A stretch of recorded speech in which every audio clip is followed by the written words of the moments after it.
pessoal, boa tarde, estamos juntos sempre só pra você, onde? Aqui, é claro, na sua melhor frequência. Muito bom que você possa estar a bordo da nossa Rádio Bandeirantes. Estamos começando esta tarde de quinta-feira, dia 25 de março de 2021.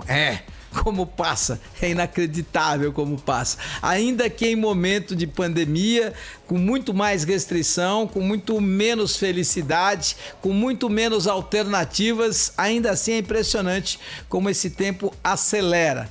Às vezes algoz, às vezes o senhor da razão, mas é impressionante, tem passado muito rápido. Ontem não passou tão rápido assim para o Palmeiras e aconteceu algo absolutamente inusitado, aliás, típico de momentos pandêmicos quanto este que vivemos. Um dia em que dois dos melhores jogadores dos últimos 20 anos do Palmeiras erram na mesma sequência. Aí é diferente. Aí é difícil de acreditar. O erro maior, claro, do Gustavo Gomes, uma falha do Gustavo Gomes que acabou causando a alternativa que me parecia a única do goleiro Everton, que era de cometer a penalidade. Não a penalidade, mas a falta, e uma falta quando você é o último jogador, ela infelizmente implica como consequência no cartão vermelho. E foi exatamente isso que aconteceu. Cartão vermelho para o goleiro Everton, que acabou expulso da partida em que o Palmeiras empatava em 0-0 com a equipe do São Bento, e logo na sequência o São Bento foi lá e abriu o marcador e depois o Palmeiras conseguiu um empate, mas o fato é, o Everton foi expulso. E aí é interessante porque o Everton não é só o melhor goleiro em atividade aqui no Brasil. Na minha opinião, hoje o Everton é o melhor goleiro brasileiro. Seria o meu titular da seleção brasileira, que daqui a pouquinho vai estar disputando jogos pelas eliminatórias da Copa do Mundo do Catar.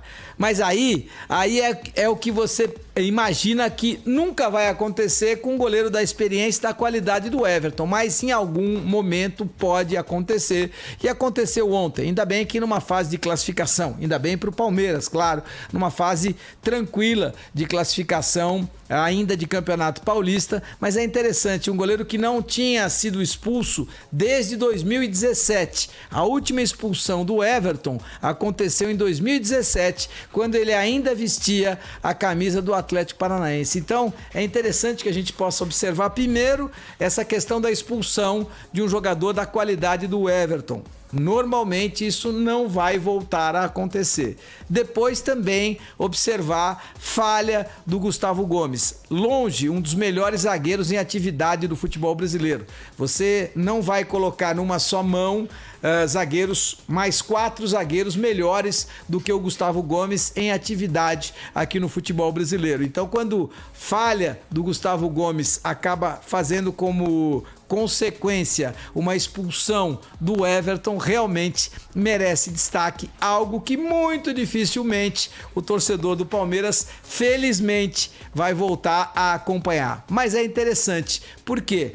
Porque por mais que a gente esteja encantado aí com a prática do futebol, por mais que a gente ame tanto esse esporte, por mais que o futebol seja o menos lógico entre todos os esportes e por conta disso ele seja tão empolgante, tão emocionante, é fato.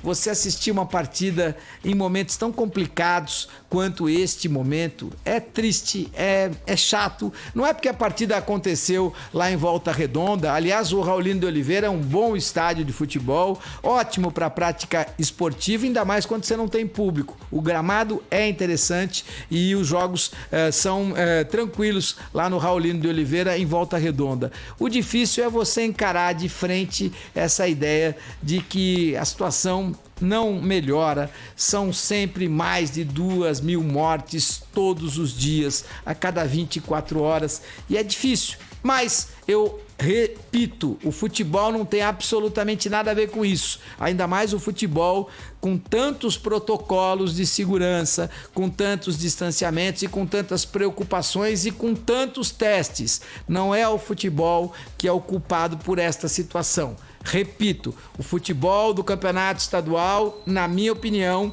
merece continuar. Mas é fato, independentemente de ter protocolo, independentemente de ter segurança, é triste essa constatação de que, por mais empolgante que o futebol seja, é uma constatação clara, límpida e certa. A gente não tem o mesmo prazer.